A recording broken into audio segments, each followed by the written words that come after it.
Little happy group this morning. And because of that, let's chat, right? This will be an open dialogue of a conversation and not so much a you being talked at thing.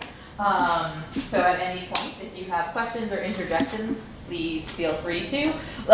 So I'm Gilbert-Jenkins from Morrisville State College, and we have Rob Moore and Dan Dolgin here with us today. And so the general layout of what we're going to do is talk a little bit about grain research so far that I've worked on, and then Rob's going to give you a little bit of the farmer perspective of how do we transfer knowledge, and then Dan is going to carry it going forward and then saying, okay, now what does the processing side of this look like, and what does that part of the industry look like? And so we'll take you from soil to store shelf.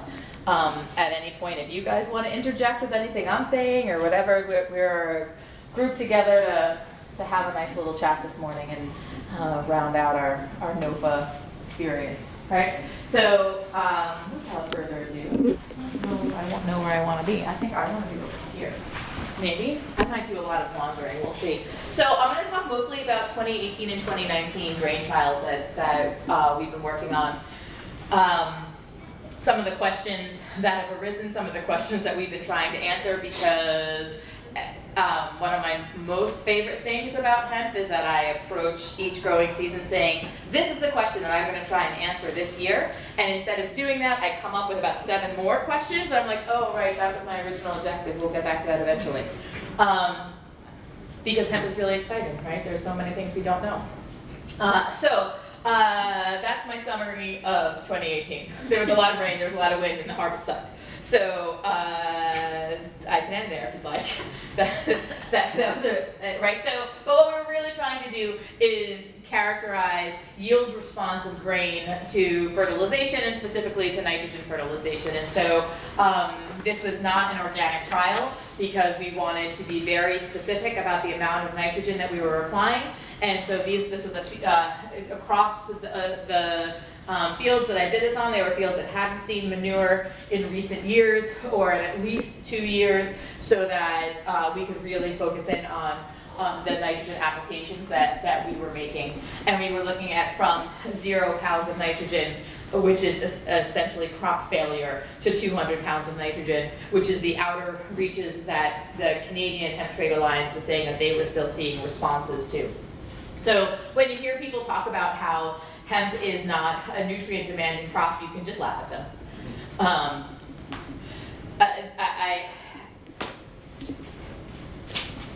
I show you this for a couple of reasons. One is to share my pain. Okay, so this was mid-September. Are you going to play, maybe? You thinking about playing? You might want to play. All of my videos worked on Friday. You can make it sound. Okay, so if this were a video that was working right now, this would be panning across the whole field, and you would see that this crop was almost touching the ground and coming back up, and then almost touching the ground and coming back up. And I was sitting there with a group of students, essentially just in tears, like, oh, there goes my whole crop, right? So this was right about when we were ready to harvest, and then your harvest was all on the ground, right? It was the most upsetting thing. And so I say this for 2 reasons. 3 reasons. Oh God, I'm gonna be like Monty Python, right? Our 2 key elements are fear, surprise, right? So 3 main things. 1, harvest timing is everything with hemp. 2, Mother Nature will always win. And 3, our yield data from 2018 was useless because we lost anything that was reasonable to be able to compare. So we have lots of great other data to see how nitrogen was impacting our crop, but yield we don't have, right? So here's some of the other data. One of the things that we were doing was flying the fields every week with a drone to collect NDVI imaging. And we were working in collaboration with CAS Equipment, and they were working with a new company at the time. So these are actually poorly stitched together images because they were having problems with the image processing. So there's like a high quality stitch and a low quality stitch, and these are both low quality stitches. So I can point some things out, but I can't point everything out that's not as high resolution as we'd like it to be. So here, anytime you see red, red is essentially brown being reflected back to you. So early in the season, that brown is browned, right? And later in the season, that brown is drying of the leaves and seed, right? Because the top of the crop is seed. And so as the picture is being taken, the green of the leaves down below is being obscured by the seed heads up top. Okay, so this is early, or this is sort of like mid-season, right? So this is July 28th, so this would be right around pollination when we're expecting seeding to start. And so anywhere where you see lots of red, right, that means that you've got really crappy crop establishment there. And if we go back to the original files, the original slide there, I can do that really quick. Okay. Right? No nitrogen, no nitrogen, right? Then we had our low nitrogen here and our other low nitrogen here. These aren't the actual colors, it's not coming through nicely, right? So these are our high nitrogen rates here. And so you can see a real difference between high nitrogen, right, and no nitrogen.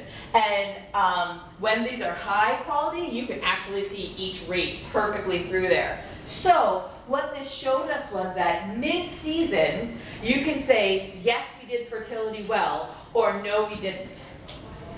The problem is you can't see these differences early enough to get in and adjust it. Because if you take the images in the first week of September when you would want it when the crop is like this tall, or if this was a good year and we actually harvested when we wanted to, so this would be more like the middle of June and the crop was this tall, there'd be too much ground there.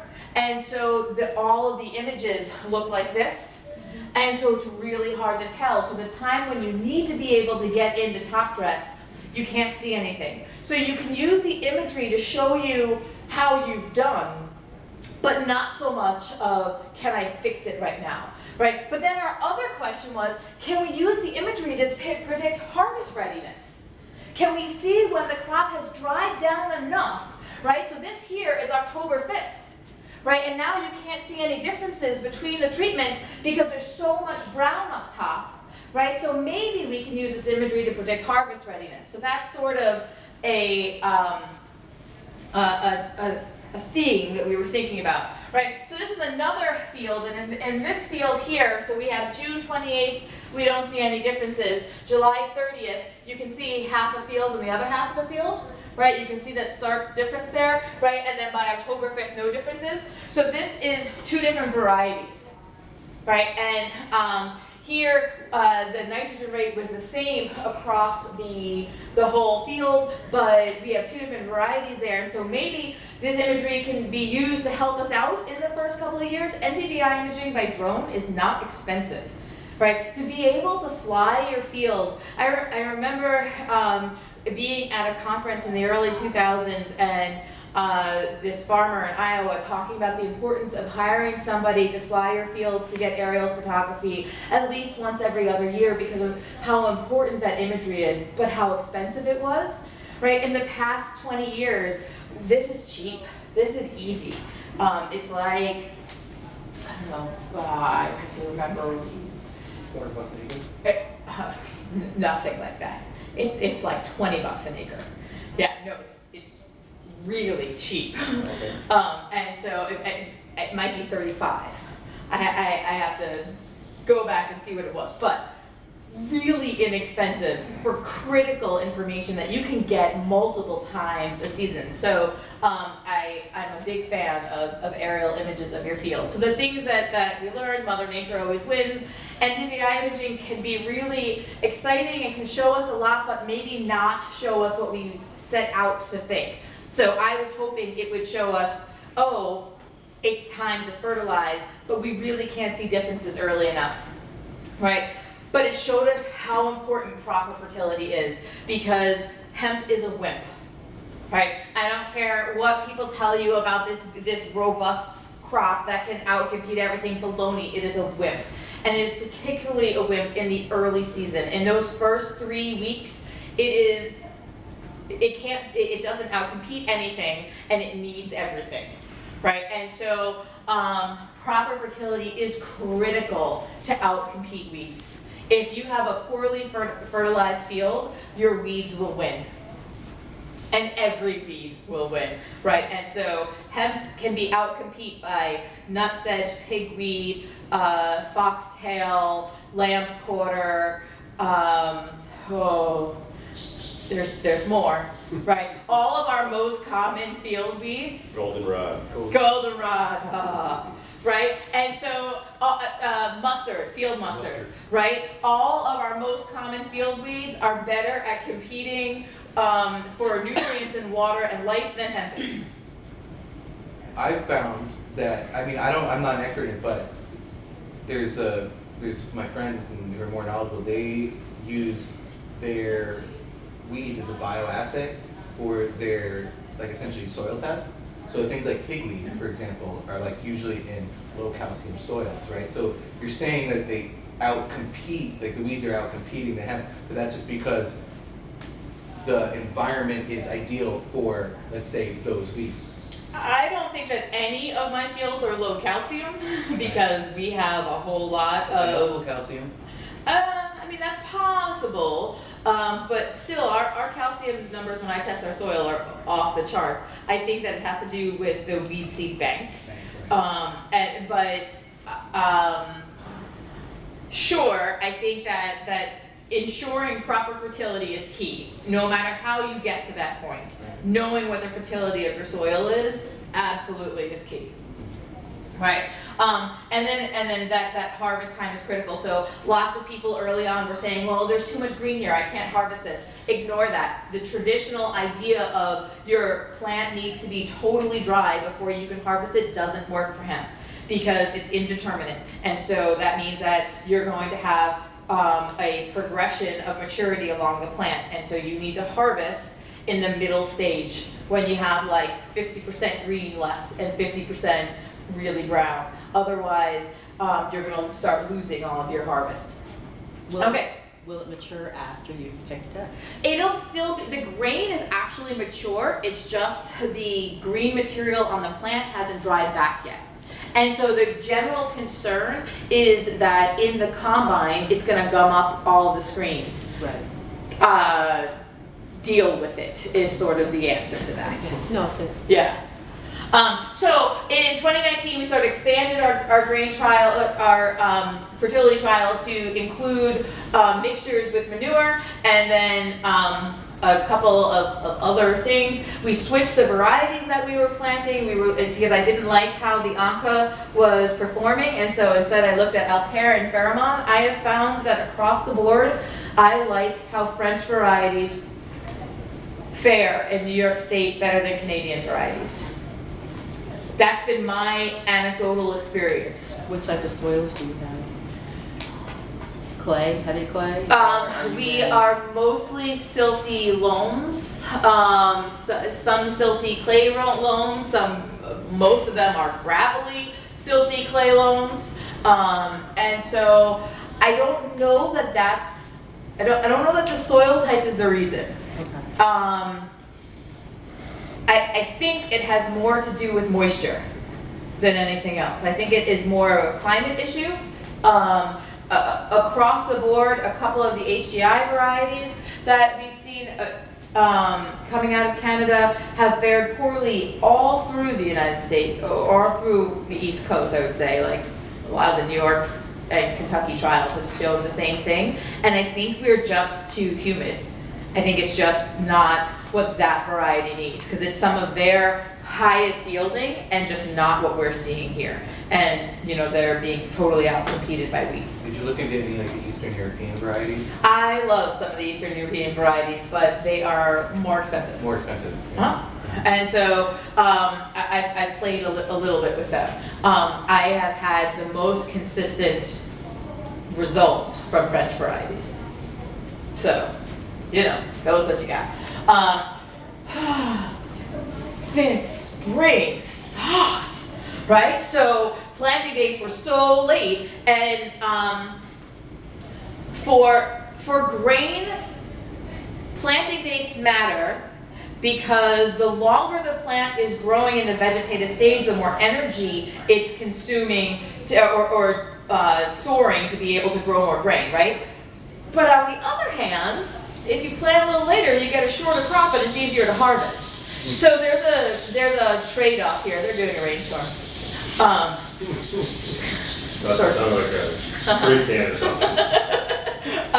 And so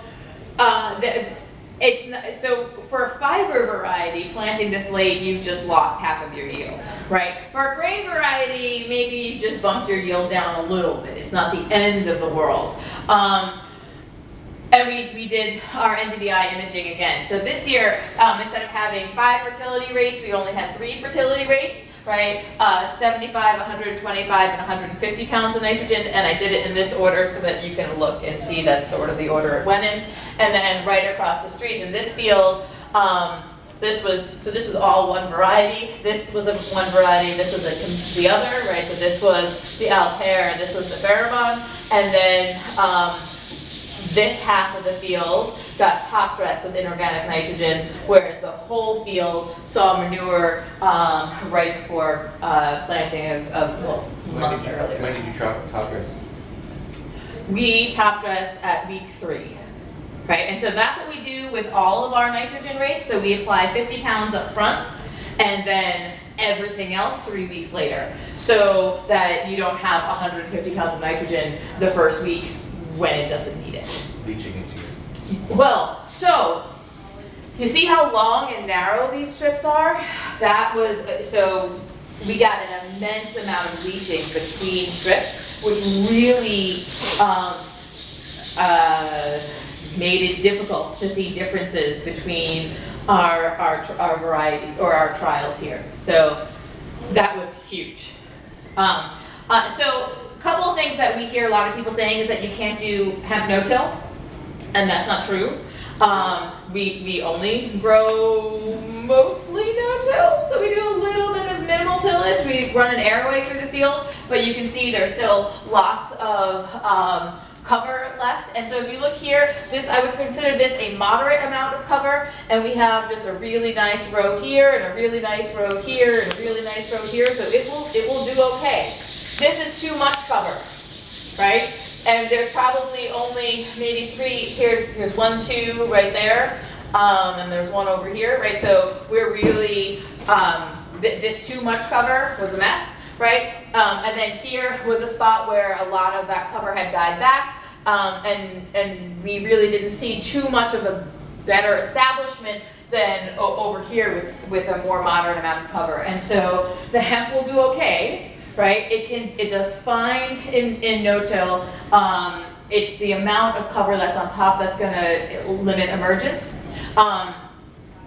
So this is a conventionally tilled field that it rained after planting, and so what we ended up with was a whole lot of surface crusting. And what you see is that the plants that did come up all came up in the cracks of the surface crust. So there can be just as much trouble with conventional tillage as people associate with no-till. So it's all about timing, right? This is, yeah. That's all I'll have to say about that now. Okay, so data. I hate to give you too much data. I like to have a whole lot more just pictures. But here, this is looking at each of those different rates. So boxes that are the same color are the same nitrogen rate, right? These 4 on the end here are the ones that are the combination with manure. So brown is manure only, right? Green has fertilizer and manure, right? And then these are our 3 nitrogen rates. And what you see is that plant height, and this was at July 23rd, so this is sort of right around where we're going to stop gaining height because we're transitioning from the vegetative to the reproductive stage. We'll probably have maybe a week or 2 more of height growth here. not much. We're not going over 60 inches. Now remember, this was the spring of hell, and so I remember everywhere on Facebook and Instagram, there are all these comparisons of corn on July 4th in the last 2 years ago versus last year, right? There was like knee high versus ankle high, right? So everyone was freaking out. So the fact that we made it up to that 50-inch range at all was amazing. But you see a tremendous amount of variability. And that tremendous amount of variability, I think, goes back to leaching. Because the means are only slightly off from each other. They're all right around the same place. But I think that variability comes back to leaching, because I don't think that we're actually looking at fertility differences. Because these strips were so narrow, right, that there was just going to be wicking. And so we ended up with not so much difference, except for this last one here, right, not as much variability, except in the lower side, right, and a lower one of the ranges there, because the way that this field slopes, there was so much space here that wasn't anywhere near where any of the nitrogen applications were made, that we really did have a very good low-end monitor. So that was nice to have. Okay, so then we did NDVI imaging. This is what the field looked like on July 8th. So this would have been close to the time when we wanted to be able to go in and top dress, right? But this is, you know, the field from above, but the NDVI imaging isn't showing us much differences, right? So this is this goes along with what we were saying the year before, which is that at the time when you want to be able to detect differences, it's just too hard, because there's just too much ground still showing, right? So this is July 16th when we actually did go in and top dress. It was probably just a little bit too late, and I can say it was a little bit too late because if you look at just the aerial regular photograph, you can see the tracks, right? So here are the half tracks from going in and just top dressing this side of the field, right? This is the whole one, and those tracks are going to remain there for the rest of the growing season, right? So here we can see now what's sort of interesting is that by this point, right, the Altair variety looks better than the Pheromone variety. It looks like it has more established than this variety. Now that we've gone in and top dressed with some more fertilizer, right? So this is right here we go. By July 30th here, right? We've gone in and top dressed with more fertilizer. Our regular aerial image, we can't really see the difference between this. But if you go here, the fertilized side looks significantly better than the unfertilized side. So something that the NDVI imaging can show us, right? And we've sort of lost the difference due to variety. So the Pheromone variety caught up. Sort of an interesting thing, right? So I wanted to have another step in there, but we ran into some drone issues, and so this side of the field got knocked out. But what was interesting here is that this really shows you how that top dress, it was just too narrow, the strips were too narrow to be able to see differences. I needed to be able to plant something in between those strips, right? And maybe have like half of the field. And so you just had these areas where there's huge amounts of fertility and huge amounts of fertility, and you're not seeing the zero rates except for in this low end here, right? This is the road that you can see in between there, so what an actual no reflectance looks like. Right, here's the 19th, right? You can really see the difference now between the fertilized and the just manure side. You can see it without the false color. Yep, here you can see it. Right, and you can see the middle of this field, how all of those strips sort of came together, how this is the moderate rate here, but the no rate in the middle here got totally eaten up by the leaching, but this end of the field here, right, you can really see has much lower, and that's 50 pounds, 75 pounds of nitrogen, right? So to drone or not to drone, I I think it's definitely worth it. I think it can be helpful. I don't think that it can be used to determine in-season fertility needs. I think it can tell you how well you've done. It can definitely identify like areas that are problematic. But it could be, this ability to predict harvest readiness might be a thing. I don't know. So we got a combine for $5,000. It's a couple years older than me. So it's from the early 1970s, and it combined beautifully. It actually did its job really well. What it didn't do was move very well. So it might end up being a stationary combine, but we had this idea about yield monitoring, it's the 1970s, it doesn't have a good yield monitor on it, so we were going to drive it over scales, and those scales were and we could just keep weighing, right? But the problem doing that in the field is that the field is off, and so we tried to keep figuring it out, and we would go and we would zero it and drive. And the issue was that the slope of the field made it so you could never get it exactly right, and we would end up with like a heavier weight when we started than when we finished. And so I said, okay, to heck with this, it's not going to work. And I went through, and in each one of these 6 plots and each one of those 4 plots, my students and I set out 4 1 meter by 1 meter plot and cut every stalk in there, and did a whole lot of hand sieving in my lab with face masks and stuff, because this stuff is really, really dusty, and came out with yield numbers. And you look at these yield numbers, you're like, holy crap, those yield numbers are like amazing. Yeah, you can't trust that, because that's not what the combine would get, right? It would knock some on the ground, some would be kicked out the back, right? So it's not the numbers that I care about, it's the differences between them, right? And so I think that as we look at this, we see that we lost a lot of the variability because of that leaching, right? Where this 75-pound rate that was in the middle of the field here got a whole lot of nitrogen from the either sides around it, right? But this one here, right, I think this really gives us what the to show us the difference between what no fertility or low fertility is versus high fertility, right? And the fact that the manure onlys, right, looked like the 75 pounds of nitrogen tells me, right, that we really need to do a better job. Here, as we're looking in the combine, you see there's a lot of chaff and other stuff in there. And that's just the way it's going to be. Because of how green it is when you harvest, you need a seed cleaner, right? You have to accept dirty seed going in and know that you need a seed cleaner after, right? You'll notice here there's about 30 inches of stalk left in the field. That's because I want to be able to harvest for fiber after, but it's also because the less stalk material you bring into the combine, the better, right? And so it's really helpful to keep that head as high up as you can. If we could raise the head up higher, we would have.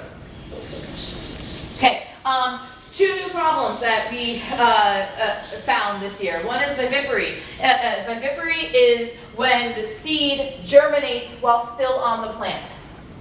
Right? You see all these nice little sprouts coming out? Seed harvest timing is critical. Right? That's the only thing that we can take from this, is that that's just too late. Right? Seed harvest timing is critical. And then the second problem that I found were these case-bearing beetles. So if you look here, these are 3 hemp seeds, and then all around it, these are case-bearing beetles. As I was sieving so I don't know where they are. As I was sieving the grain to clean the grain, I was pulling these out. I don't know if they're going to eat the plant.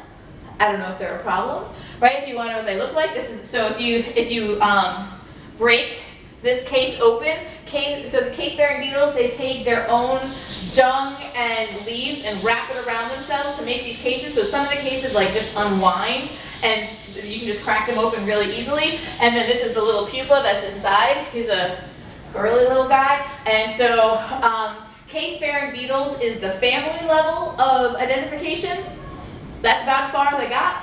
I have some folks that I've sent this picture out to a couple of people in Cornell and a couple of people at Penn State, and I haven't gotten any answers back about what they think it actually is. But we found those this year that I haven't seen before, and so to me that's a problem for grain cleaning because the size is so similar, right? So that's going to be something that we need to keep our eyes out for, right? So rain, right? We need to figure out what to do to make sure that we have enough time for harvest and harvesting before our fall rains start again. So this is 2019's daily weather, right? I really wanted to plant somewhere right around here. That didn't happen, right, because of this. So we planted right around here, right? And the problem is that if you miss that window in September, because you want to harvest somewhere around September 15th, if you miss that window, right, this is what we were up against, right? And so the past 2 years, we've had these really wet beginning and end of the seasons, and so this might be something that we need to think about moving forward. Okay. So these are my students out in the pouring rain collecting height data for me. And now that I've given you the data side of it, now I'm going to invite Rob to come and have a chat about the farmer perspective. Yeah? Did you, and I know I've asked this before, did you do anything with the foliar feeding, inoculating seed with mycorrhizae? And I know... Not this year, because I want to start with the bare, like question 1, okay, right? And see what the background information is, and then jump up to the next thing. So one of the things I want to do this year is interseed with clover to see how that addresses some of to do manure and clover, right? And see if that brings us up to some of the other nitrogen rates. So I'll still have my inorganic strips to compare to and see how does manure plus clover respond in relation to the inorganic strips. Well, and one of the, well, just to finish my thoughts, one of the products that we have has essential oils in it, which actually helps the plant build its own defense system. So you may be able to mitigate that beetle problem if your plant actually, because if the plant actually has these properties. I don't know if it is a beetle problem. Right? Like I don't. It looks like it is because you have a lot of them there. But I don't know if it's I don't know if it is a pest species. Right? Just the mere presence of other species doesn't frighten me if they're not doing anything that is damaging yield. Right. Maybe it's a little bit problematic because it could be a grain contaminant. Well, that was what I was. Yeah. You know, that's a big. If you have to go clean out your seed. Yeah. I mean, you have to clean it anyway, but you don't know if that's just a random thing, you know? I've never seen them before, Yeah, I think. and so I don't know. No corn borers? So grain is only the stalks are like this thick, maybe this thick. Corn borers aren't interested. Right. You know, they're more interested in your CBD stalks because they look like a corn stalk. So I haven't seen them. And also you're looking at the clover as a nitrogen fixer, not as like a weed suppressant, because won't that like kind of muddle your waters there as far as like causation and correlation? I think it could be both, and I'm happy for it to be both, Right. because what I'll be comparing it to is although I didn't see a tremendous amount of weeds in these fields at all, and so that has not been a problem for these trials, except in the really low nitrogen rates, right? And so if I'm able to compare, so if it's doing weed suppression and giving nitrogen, then great, and it'll show us yields that are similar to, so for whatever the reasons, if we're getting the yields that match a higher nitrogen rate, then that to me is tremendous. Have you done anything with like nutrition? I mean, it's probably too early. Nutrition or flavor? Like a red potato is more nutritious than a white potato. And I have not looked at that at all, right? So my research has focused solely on what's happening in the field. In the fiber world, I've taken the next step by collaborating with SUNY New Paltz, and we're looking at how the nitrogen rates impact fiber quality, right? That was the talk on Friday. And so I've done a little bit of that, but on the grain side, we are just looking at yield. We're looking at a couple of different varieties and yield, and not looking at what are the quality changes with that. In fact, that was something that we were just talking about earlier, which was, is it breeding or is it fertility that's going to most impact your protein content of your grains? So, things that we need to look into. Yay, having research questions for the rest of my career. Okay, Rob, Okay. That's your farm, by the way. Who in this room has planted grain or fiber? So, okay, so we got a little bit.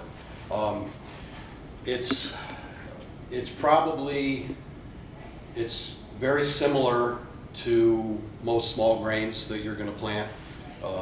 You're going to want to do the same type of tillage that you normally would do. If you're a farmer that's doing no-till and that's what you're used to, then that's what you should do. If you're an older guy that's been used to doing it all conventionally, then you're going to want to do it conventionally, do what you know, and you're going to come up with the best results. We made some mistakes this year, quite a few of them. That's how we learn. It got so late and it was so wet that this field was planted on corn stubble, and we typically would have gone in and chisel plowed it and then disked it and planted it, but we got in a rush because we were really fighting the weather. So instead of chisel plowing it, we went in and we just disked it. And we thought we had a real nice seed bed, but we ended up with some spots that, because we didn't chisel plow, it was hard underneath. So the day that we planted, we planted up until midnight to get done because they were calling for rain the next day. Well, the next day was 3.5 inches of rain in the next 24 hours. Same thing happened with us. We washed So out a good chunk the of it. crusting picture that Jen showed you, that was what our field looked like 3 days after we planted. We lost probably 20% of our acreage where it ponded, and it just didn't drain out because we didn't chisel plow. So one, if you normally do something for a reason, do it that way. Don't skip a section just because you're in a hurry. Another mistake I made was after we planted, when we walked through and we planted with a regular grain drill.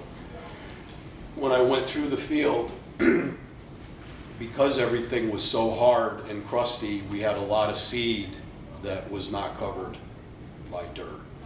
I should have gone through with a cultipacker, and it would have done a couple of things. It would have covered that seed with some dirt, so you get seed to dirt ratio, and it also would have broken up the crust.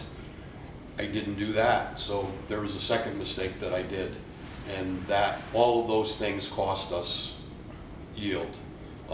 Overall, we had a decent crop. I think overall for this being the first year that we did it, we're pretty happy with how it grew. We're happy with the yields. We had a hell of a time harvesting, as everybody. That's my fault, though. Huh? So that's my fault, though. No. What variety did you do? We did the same varieties Same that the school, yeah. We were partnering with them. The back half of the field that you can see, like in the background, was Felina 32, and the foreground where my student is Altair. And what was funny was there was a couple of areas in the field where we had a lot of lodging. Yeah. And then there were some other areas where we had none. So we're not really sure. When we Yeah, talk- it was mostly in the Felina, and I was seeing that a lot I had never had a problem with Felina before, and the Felina 32 this year in a lot of my fields lodged. At what point? With Uh, seed heads? right before. just before. Yeah, and so I think my hypothesis last year, because in 2018, I saw lodging in only my 200 pounds per nitrogen fields, and so I thought it had to do with excess fertility, just like it would be in wheat. And the analysis of those fibers supported that. The 200 pounds of nitrogen had the weakest fibers. But this year, it wasn't in the high nitrogen rates. And so I think it might also have to do with excess moisture. And so if it was growing too fast because of that, you're gonna end up with the same producing cellulose and not lignin. What was your seeding rate? On our fiber, we did 50 pounds per acre, and on our grain, we did 25.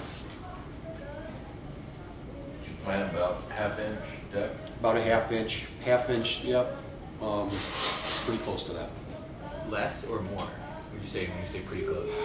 I would say probably some a little deeper. Probably Deeper? Maybe some went a little bit more than a half an inch. We did quarter inch. Quarter inch? Yeah, quarter inch to 3/4 inch is what the range that is suggested. So half inch is half, Our seeds are really small too. It's like I mean, millet. but it's small, but it's not clover small. Right. Right? No. And so you have a little bit of. I mean, in leeway. reference to other hemp seed I've seen, we actually got sold. We got fraudulently sold seed. I mean, we were doing fiber, and we got a seed variety. So I mean, we only had 4-foot tall plants, Oh boy. and we didn't have a plan for seed. Yeah. But then we just started buying up fiber from the CBD guys. And Yeah. kitty Fair litter. Hmm? Kitty litter. Hammer milled. Cool. Kitty litter. Yeah, I mean, it's the CBD stalks have lots of hurt in it, so that would work well. So again, on the tillage side, if your soil is a sandy loam and it's breaking up really nice after you go over it with a pass or two, and you've got a nice seed bed, then you really don't have to worry about the planting, and you don't have to worry about going over it with a cultipacker later. It's if you're having a tough season, and when you've gone over it 2 or 3 times and you still got a lot of clunks and a lot of balls in there, you're going to want to go over and hit it with a cultipacker that breaks that up so that your seed has a bed to go into. You don't want it laying on you don't want to walk down your row and every foot or 2 feet see half a dozen seeds, because that's, it's like anything else. Yeah, we have some elevation, and that washout rain, that gully washer, man, washed out a good chunk of it. Well, Yeah. and that, to the right of where she's standing, that backwards, closer to the woods, there was an area that actually ponded. So there was like a 2-acre pond where the water just laid there for a week after it rained. No stand, right? Yeah. Like essentially zero. There was nothing. Yeah, wet feet is the one thing. And then, Kills it. and then to the right of her, about 100 yards, 200 yards, it dropped off, and we had a real hilly section that we planted that was about 8 acres, 9 acres, that was hilly, and that washed really, really bad. So Yeah, that we've was- seen some good growth on hilly ground. It doesn't need to be flat ground, but moisture is the killer. If your field is too dry, the grain will just wait. The seeds will just sit there and they'll wait until it's appropriate. If it's too wet, you kill it, you're done. Now, what if it was earlier in the season and they were calling for that amount of rain, my hat from years ago would have said, don't plant today, wait. But because it was so late, it was the 19th of June, and we didn't want to go, the weather report going forward wasn't much better for that following week, so we didn't. planted the same week. We didn't want to be planting in July, so we bit the bullet and we did it. If that was 3 weeks earlier, I never would have planted it with that weather forecast coming.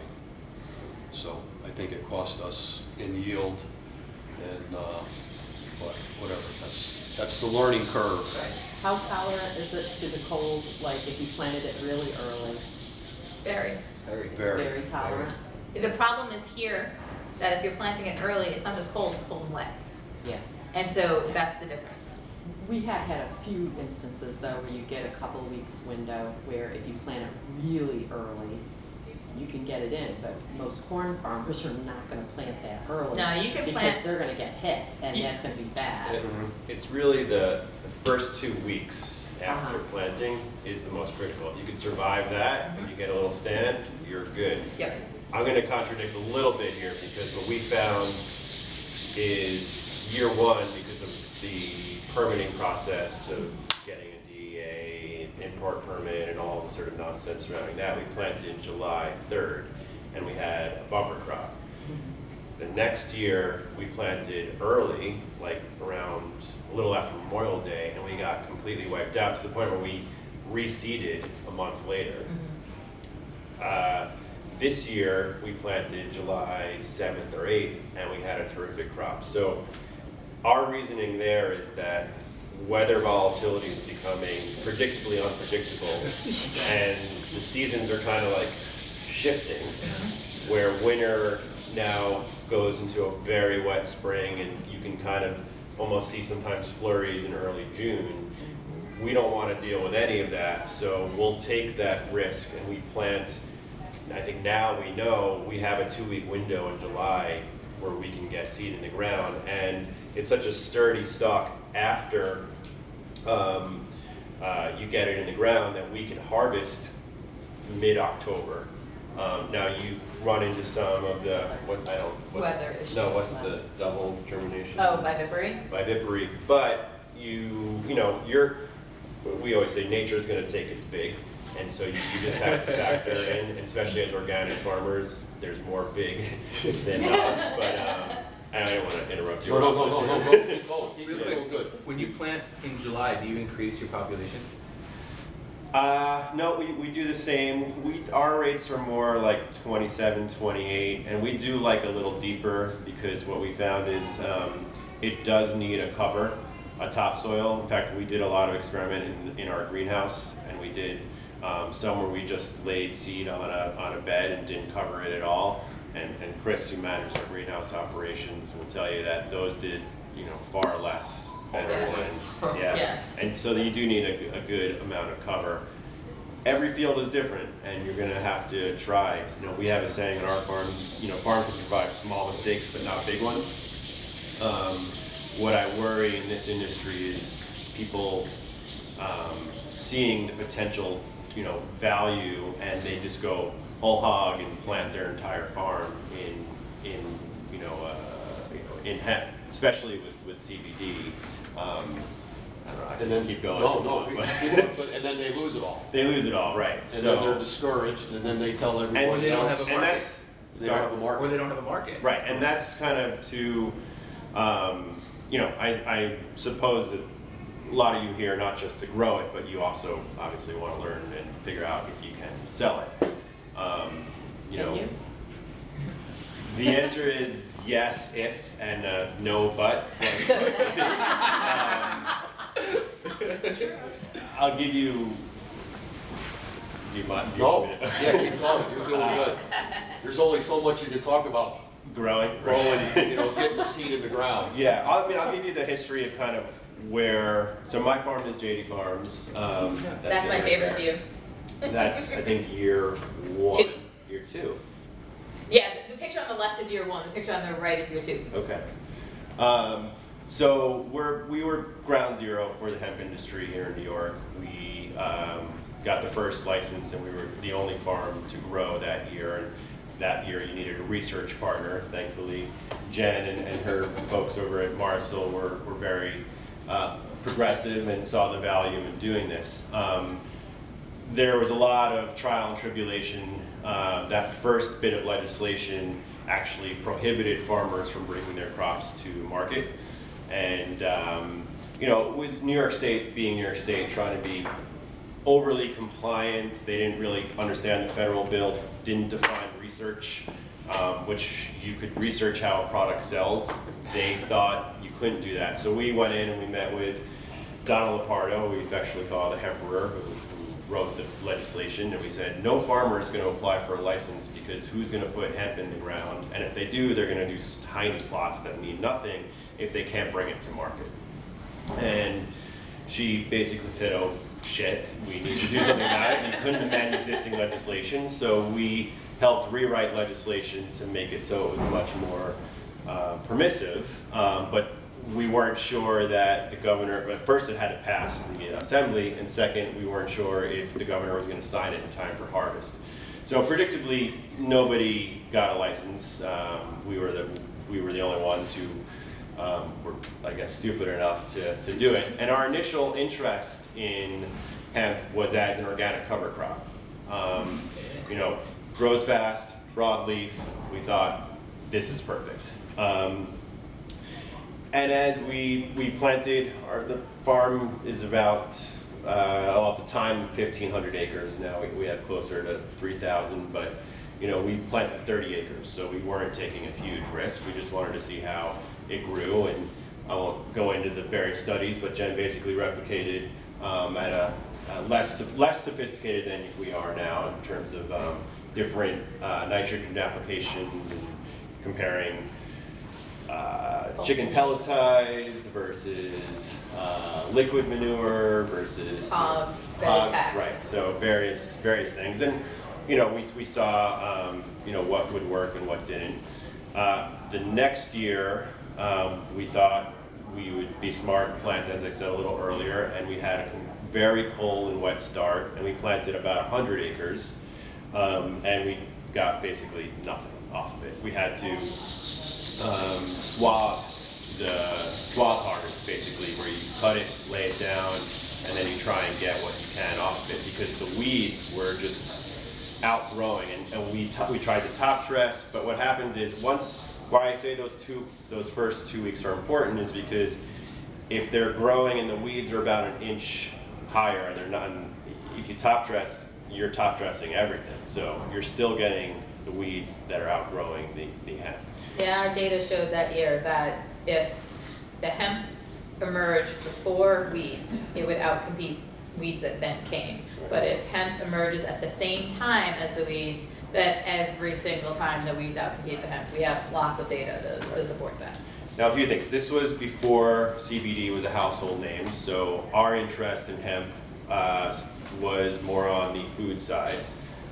We saw there were big players in the market like Manitoba Harvest and Navitas that had shelf space, and we thought where we could compete with them and create a national brand of organic hemp products that were a little more value add. So take what Manitoba Harvest does is, you know, they do big bulk commodity, you know, hemp parts and things like that.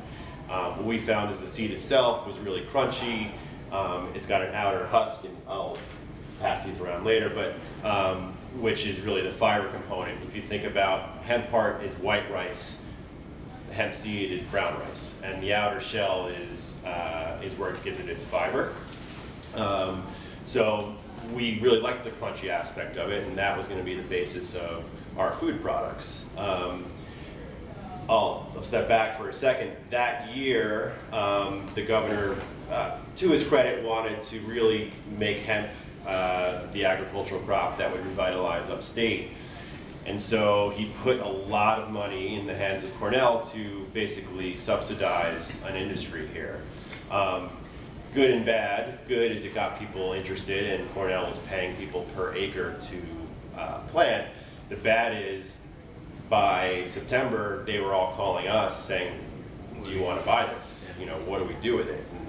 And to your point, yeah, they'll take the money to put it in the ground, but are they going to continue to do that if they know that nobody's buying it? No.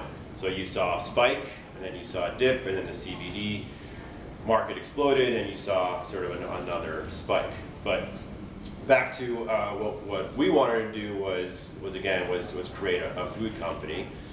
You know, we had really zero experience in doing that. We do mostly animal protein and forage and things like that. But to really start your own company, which is, there's basically two options when you harvest the grain, right? You're either going to sell it to a processor or a company like ours who's going to put it into their food product, or you're going to build your own brand.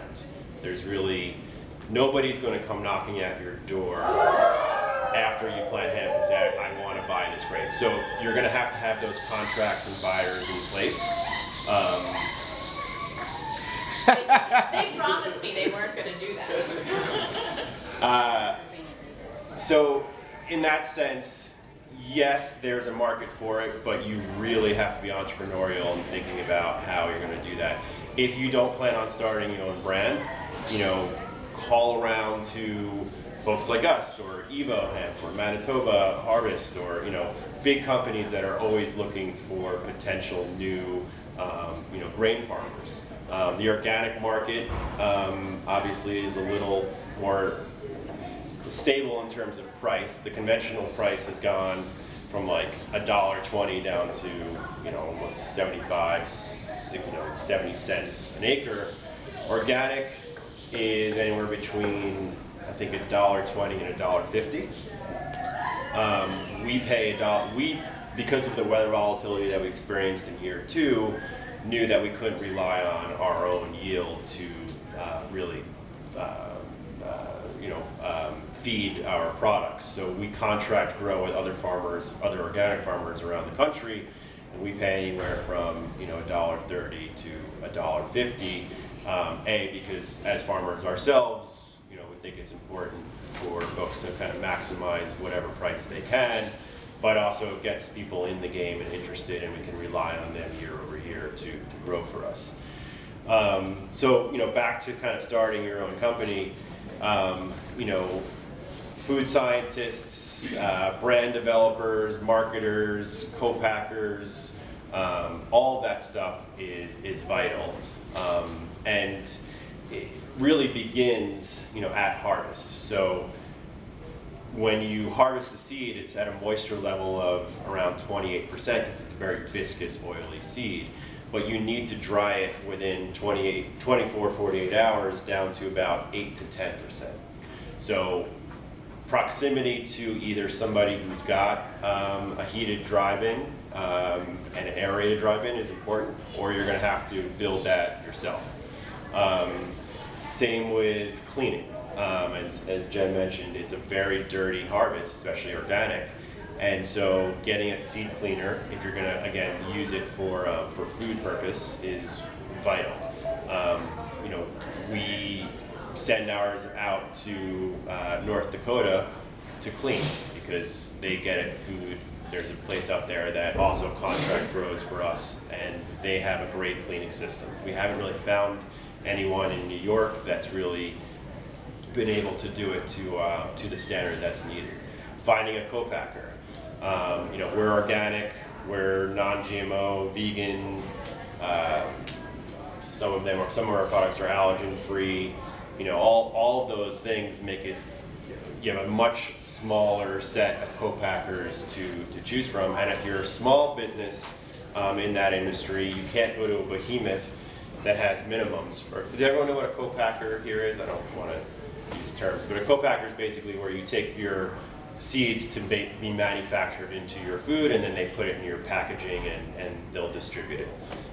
So the industry there is really more for big, large companies. There's very few co-packers that have all the certifications that we need at a smaller level. So all these things are really challenging, and they all are, you know, they all come with their own set of expenses and just trials and tribulations. So we raised money initially at friends and family round just to kind of get a proof of concept, and then we went and did the road show and raised, you know, kind of a Series A, which took us to Hong Kong and back. And you know, they say for every 100 meetings you get a check, and that's basically true. So we closed our round last year. We you know, officially launched our products, which are Eaton Hemp, in April. We've got 2 products. One is just the toasted seeds with different flavorings, like pink salt, a maple cinnamon, a natural chili, and then the other we make these called Super Squares, which are kind of a baked granola crisp. They're really good. So now we're in, about 200 plus stores. The natural food industry is, you have to keep feeding the beast, putting more money into it. Now, if you make it through, it's sort of like similar, if you use the analogy to planting, those first 2 weeks are almost those first 2 years. If you get through that and you solve all those problems and you get to cash positive, you could set yourself up to success. And the reason why we went into that food industry is we saw what was happening was big companies like Pepsi and Dr. Pepper and who's your one? Forgetting the name of it, but anyway, these big behemoths are not really putting dollars into R&D anymore. They're doing acquisition, because if you can prove that you can get market space and shelf space, they'll buy you up. Even if your gross revenue is 10, 20 million and you're losing $1 million, which is certainly possible and more likely in this industry, they'll buy you for a multiple of 3, 4, 5x and will plug you into their distribution, and their COGS go down and they get their return. So we thought that was a really interesting trajectory that we thought we could do, and that's what we're looking to do. Now, you've got the CBD craze, and I think I just read this morning that 90% of farmers are growing CBD. There was, I think, 250,000 acres of hemp planted this year, which years ago we thought would be unfathomable. We thought Canada was big, and they had about 80 to 100,000. And it's a 220% increase over last year, over 18. Yep. So you might see an even larger increase now, but I suspect that people are getting a little bit scared about the drop of price of biomass, the drop of price of oil, the difficulty in processing, the USDA regulations that are coming out, which mandate a different way of testing for THC, and also mandate that you have to test in a DEA lab, of which there's only like 3 in the country. They have a comment period that ends end of January. A lot of states submitted their response back, and critical response. We'll see what ultimately ends up happening, but that could definitely scare away a lot of folks in the CBD industry. I think I probably speak for Jen and Rob that say the only way hemp is really going to become a commodity crop in the U.S. is if grain and fiber really rule the day. CBD will always be there to some extent, but you're not going to fly over Nebraska and see thousands and thousands of acres of CBD grown. We'll know we've made it when you're going to see hemp. So what's going to happen is the early adopters, again, us in this room and folks who are doing this across the country, again, have to be entrepreneurial and smart about growing and finding buyers in place and really being, early stalwarts of the industry. And you're going to have more of a wider acceptance and a demand from larger food companies who understand that hemp is probably the most versatile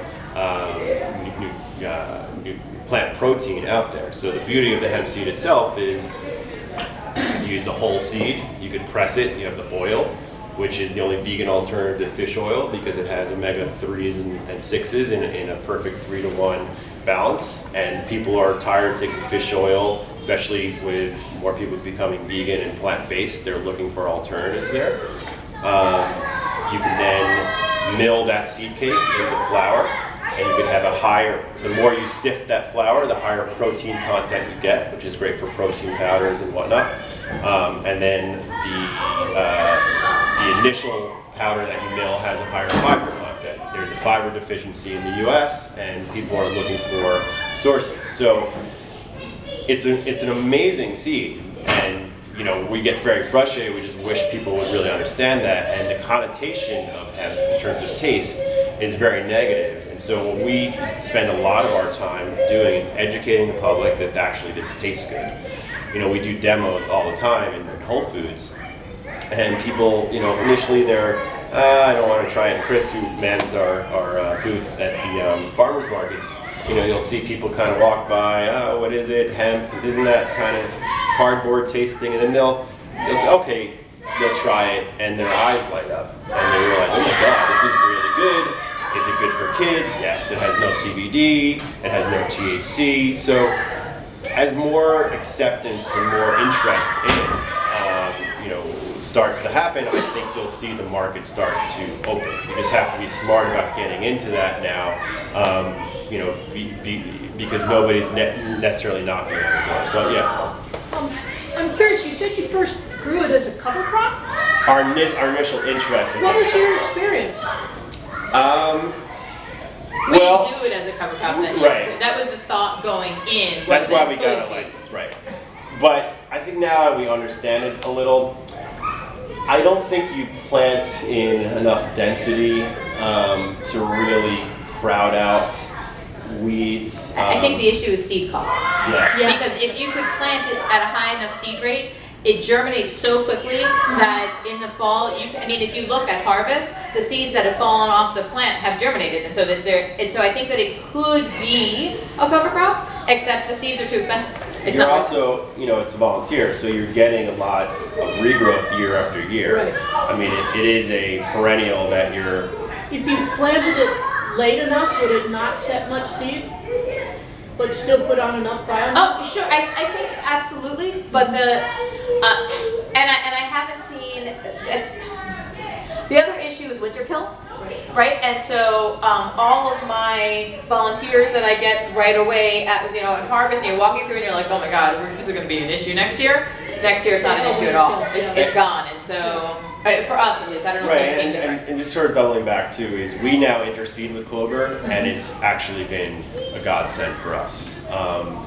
The other thing that we found is, even though I could blame the cold and wet for year 2 being a disaster, a lot of it is because we also planted in the same fields that we did year 1, and what we found is you need a minimum of 3 years before you can get back, because it just robs the ground of nitrogen, which is why we like clover, because at least clover is a nitrogen restorer. And pathogens and all the rest of it. And Right. so it's absolutely when you're on 3 years off crop. As far as markets go, I guess this is to the whole panel, like, I didn't hear you mention animal feed. So great point. So that was my next point is animal feed, once that opens up, will also be a huge market. And that's really what I think is going to be the driver. Now, we've had conversations for years with AFCO. The USDA basically said, we basically just take the recommendations of AFCO, and they have it still as a adulterant. We spoke to AFCO and they said, we are more than willing to approve it, but we need to see actual studies. So there's a group in Colorado that's doing some portion of the grain. I'm not sure if it's whole grain or cake for beef cows. And there's another person who's doing research on the oil as a addition to cat and dog food. And so the way that the process goes is that the components need to be produced en masse in multiple production facilities so that you can analyze it and say, these are the qualities of this product, right? So hemp oil always has X amount of 1, 2, and 3, and this is the range of other things that are there, so we can tell, is this contaminated or good component, right? And so this guy who's doing it for the cat and dog food is looking at oil, right? And so he's collecting samples from processors all around the country to be able to test for that.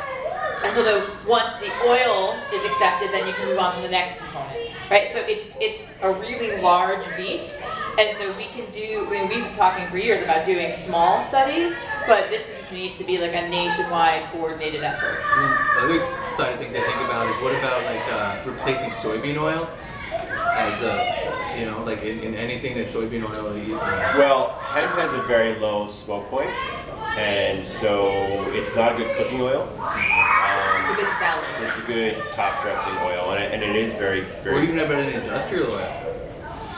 But it's too expensive. Too expensive. Yeah, and the issue is you have a Like, what do you mean? As far to as process. to process. So right now there are very few people that actually process hemp oil because you do use the same machinery, a cold press and all that good stuff, but it's more of an art than a science. There's a few folks that do it really well, but then you have a byproduct of seed cake, so you need to figure out what to do with that. And milling hemp is, even for very experienced millers, have found that it's challenging. You know, so there's good folks in New York State actually, upstate, like more upstate towards Buffalo and Geneva and whatnot, that do milling and pressing. You know, but it's pretty nascent right now, and there's not a lot of knowledge, and there's still a lot of confusion about, you know, can I do this? Do I need a license? And all this sort of stuff. And it's also more valuable to sell it. So the processor is going to want to get the most bang for their buck, right? And so it's more valuable to sell it for food and cosmetics than it is to sell it for an industrial oil. But But I mean, you could do scale. Like we're talking about Sure. scale, right? You know what I mean? We're all small, medium farm, large. I mean, Sure. You know, but I think it's still more valuable to sell it for cosmetics. And a lot of processors aren't selling it in the sense that you're not gonna, I wouldn't suggest if you're starting now and you're looking for a market, calling processors and asking if they're interested. They're gonna be a throughput or a toll processor. They're gonna process it and give it back to you. So you still have to find a market, yeah. Is there any problem with the CBD or the THC when you grow for grain? I mean, there's still going to come in and test, right? Right. Not really. I mean, the varieties that we grow, and any variety you really get for grain is already going to be tried and true for decades and not have any THC. So Canada actually exempts most of the grain varieties from testing. The Department of Ag told us we're the last people they have to worry about, so they don't ever really even come and bother us with any of that. And I mean, I've eaten hemp seeds for like 6 years. That's why I looked into it, and I always think they're really good for you, and they have a lot of value. Yeah. But you know, somebody said that, and I've never been tested for CBD. Yeah, you can't. But so somebody did. I did see that somebody was saying that they tested the seeds coming out of Eaton, Manitoba. So they said that they did test positive for some. They said something about the cleaning of them could be a problem. And No, because even if there was THC in the crop, it would be so minimal in that that's seed. what I thought. And they kept saying no. Yeah. I think they concentrated it. There's something happened. So here's the thing. The threshold for growing pot, right, is 0.3% THC, right? So percent is part per 100, right? So 0.3 parts per 100 THC. The tests that are used to test for presence, absence can detect down to parts per million. So we're talking about 4 orders of magnitude, right? They can detect such minuscule quantities that there is the possibility for being able to detect in a presence-absence test THC. And so I think an understanding of the difference between what are these tests testing for is really important. Yeah, so I'm used to parts per million because we test for PCBs. Yes, exactly. And so you're And we can't do anything under 50 ppms for us would be 4 of them. Exactly, and so we're talking about the difference between parts per 100 and parts per million, right? And so that's where the education needs to happen, so people understand that just because that is detectable does not mean that THC is actionable. Right. Good. I live in the Hudson Valley, very close to Newhouse, and everybody and their brother around me is growing CBD hemp. Yep. Yeah. And they stress how much they have to keep pollen away from them. If I were to grow fiber hemp or gray hemp or biomass hemp, which interests me, CBD hemp does not. So How am I going to get along with my neighbors? you're not. Is it- So- but here's the other thing. So Cornell's CBD plots were 1 mile away from their grain and fiber trial plots, and there was no cross contamination because they paid attention to wind direction. I'm Right, half so- a mile upwind from one Well, field. Well, that's a they have the luxury of doing that, Because and I would CBD say, doesn't start flowering, and like the females flower after the males. So there is, and like you usually like with fiber, you're cutting like half pollinate. Yeah, so fiber poses the least amount of problem than grain does, but this is where we need to get together as a state and figure out how we're going to put this in play, because we are not the Midwest. And you don't need 10 miles between fields because we have elevation, we have moisture, right? So I think that we are not sure what that comfortable range is, and I think it's very site specific because of canopy and undulation of the landscape and all. But that 1 to 5 mile radius is probably going to be. well, yeah, I mean, we had a Department of Ag inspector who I'm assuming got fired after he told us this. At least he was never allowed back on our farm, but he stopped by unannounced and started telling us that he had some friends who were, illicit, marijuana growers around our farm that were really upset with us because we were ruining their crop. So many reasons. So many reasons that's wrong. To say. And I don't know if he was looking for some kind of, bribe or some handout, but, like What was that? This was a Department of Ag inspector who came by like year 2, completely unannounced. New York State or New York State. Yeah. We got, through our other faculty members told me the exact same thing in Morrisville, that there were local illicit marijuana growers in the area that were furious about our hemp grow. Right. So Too bad for you. exclusion zones are definitely a very, very hot topic. I'll make a plug. Dan Livingston and I sit on the New York Growers and Processors, Cannabis Growers and Processors Association. We have been very involved in helping write legislation both for hemp and now for adult use. We are now opening our association up to members, and we'll have different subcommittees and things like that. And I'd say of the associations, and I'm always been a skeptic and reluctant joiner of associations, but this one actually does make a difference. And we have the right people at the table, and we all have the ear of the right policymakers and legislators. So if you haven't seen the booth, which I think they actually took down this morning, I'll go stand at the Dan, empty table. How do people find and You can go to our website, nycgpa.org. It's the New York Cannabis Growers and Processors Association. We have a form on there. You can sign up to be a member. As with everybody else in the industry, we have problems with online payment processing. So What's the name of it again? the New York Cannabis Growers and Processors Association, nycgpa.org.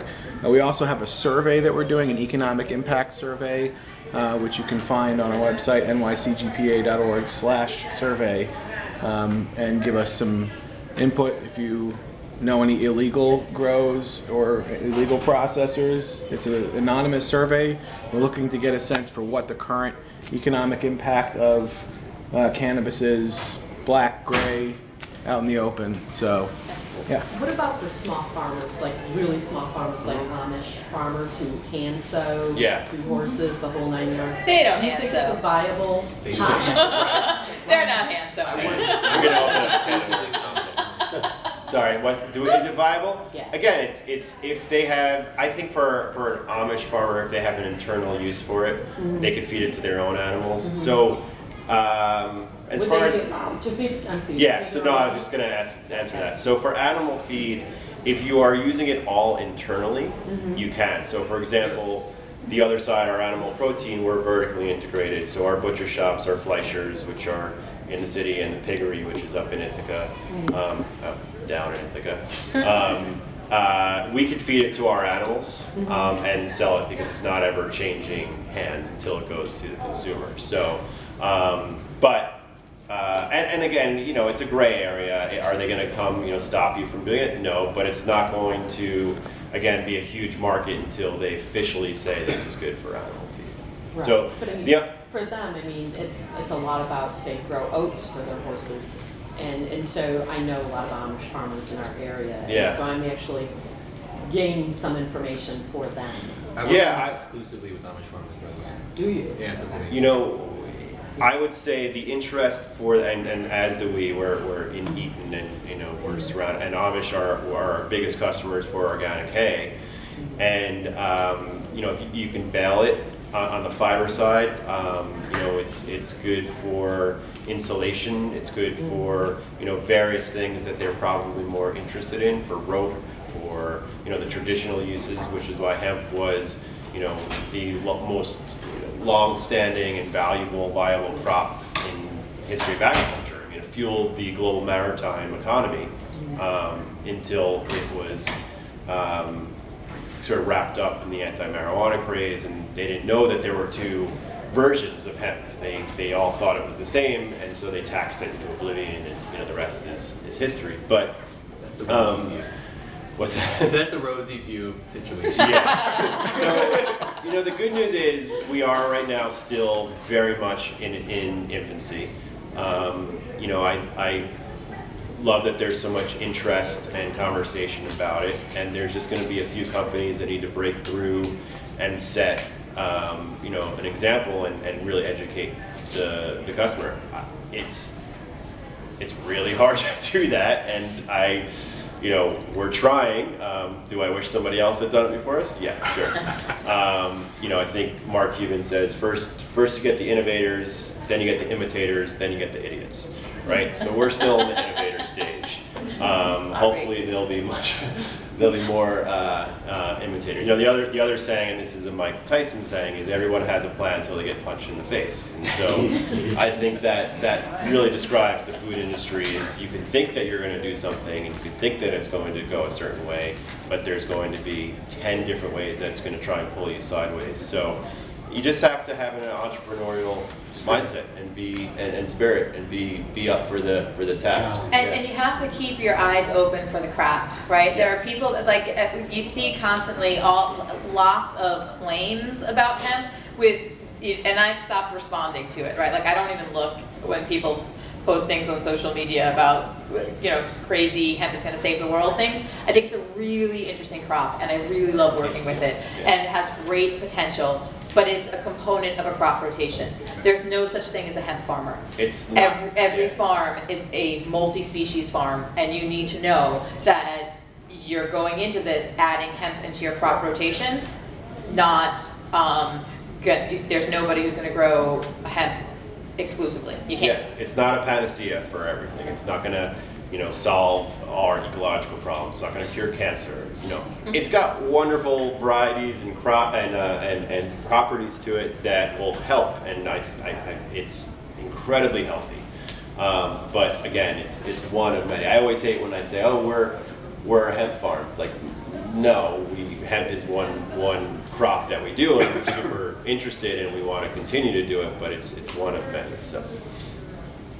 Okay, I think that we have surpassed Just with the feeding of your own animal protein. So Eaton Hemp is a separate entity than the rest of your farm, correct? Yeah, so we have JD Farms, and if you think of it like we're an arm's length vendor to Eaton Hemp, which contract grows with our farm, but also other farms around the country.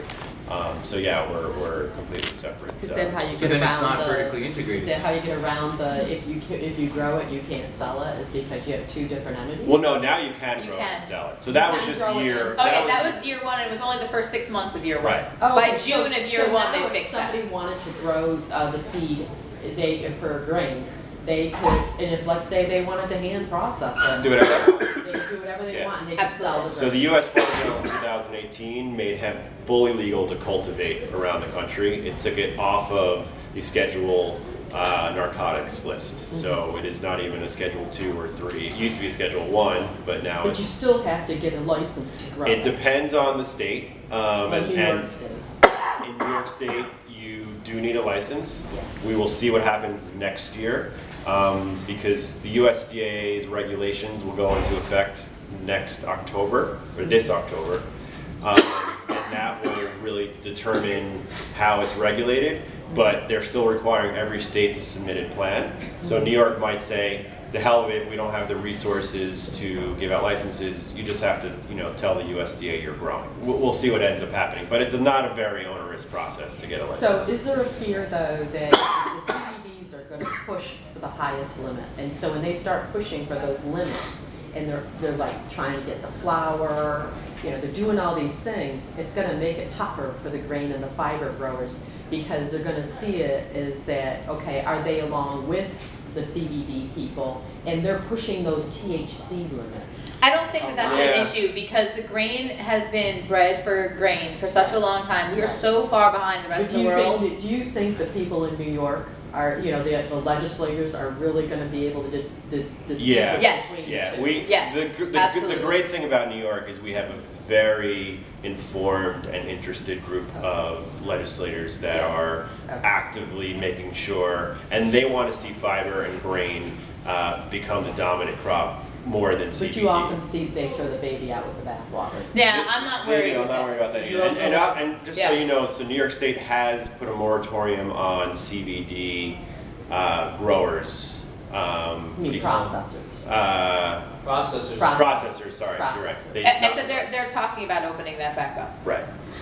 But you have the, through the cannabis growers thing in New York, I mean, there's a hemp extract bill that, so they're really like focusing on like how they're gonna legislate CBD separately from it and understanding that it's completely different and that the CBD thing is gonna be more like with the THC adult use because it's the extraction of the plant for the cannabinoids and then the grains and the fibers are completely different. That's right. Yeah, so the Office of Cannabis Management that the governor has just announced the establishment of will be for medical use, adult use, and CBD extraction, and grain and fiber is completely separate from it. And so the New York bill, if is. anyone, just to, because there's been a lot of confusion about it, basically it's, and I say this in a good way, it's a protectionist bill for New York growers and processors because there's so little quality control out there, and you have all these products flooding the state that nobody knows what's in them. In fact, I think I saw an ABC News report where they tested like 30 of the top brands, and I think 7 or 8 of them had no CBD whatsoever. I think it's the other way around. I think that it was 7 or 8 of them that actually had in them what they said they were. It was insane. It was such a small percentage. So what they're saying is if you do business in New York, you have to meet a certain number of, stipulations, like it has to be processed in a GMP facility, which means it's a dietary supplement. You have to have labeling and QR codes that source back to, where it was grown and all that stuff. So hopefully that will eliminate the wheat from the chaff, but we'll see where it all goes. But, yeah. So, thank you guys. Thanks for your attention. Go enjoy.